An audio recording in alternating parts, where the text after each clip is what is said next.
వైఎస్ఆర్ జిల్లా కడపలో అవినీతి అరాచకాలకు పాల్పడిన ఎమ్మెల్యే మాధవిరెడ్డి ముఖ్య అనుచరుడు తిరుమలేష్పై చర్యలు తీసుకోవాలని జిల్లా వైఎస్ఆర్సీపీ విద్యార్థి విభాగం అధ్యక్షుడు సాయి దత్త డిమాండ్ చేశారు.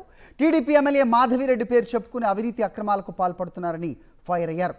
ఇక టీఎన్ఎస్ఎఫ్ అధ్యక్షుడిగా ఉంటూ విద్యార్థి సమస్యలపై పోరాటం చేయకుండా కేవలం వసూళ్ల దందాకు తెరలేపారని ఆగ్రహం వ్యక్తం చేశారు.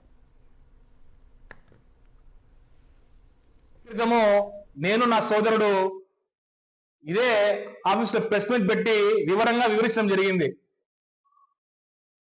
అప్పుడు మా పైన కక్ష సాధింపు చర్యలో భాగంగా మాకు నోటీసులు పంపించడం జరిగింది.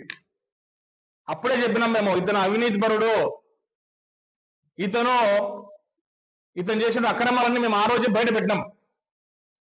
కానీ ఆ రోజు మా పైన కక్ష సాధింపు చర్యలు చేసుకోవడం జరిగింది. ఓకే, ఫైన్, బాగుంది.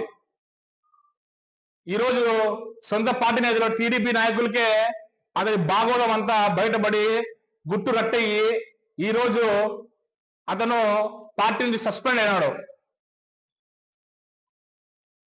అదేవిధంగా మేము ఒకటే కోరుకుంటున్నాం, గౌరవ ఎమ్మెల్యే గారికి కూడా, ఇటువంటి వారిని మీ పార్టీలో పెట్టుకుంటే మాత్రం పార్టీకి పుట్టగతులు కూడా ఉండవని చెప్పి మేము తెలియజేస్తున్నాం.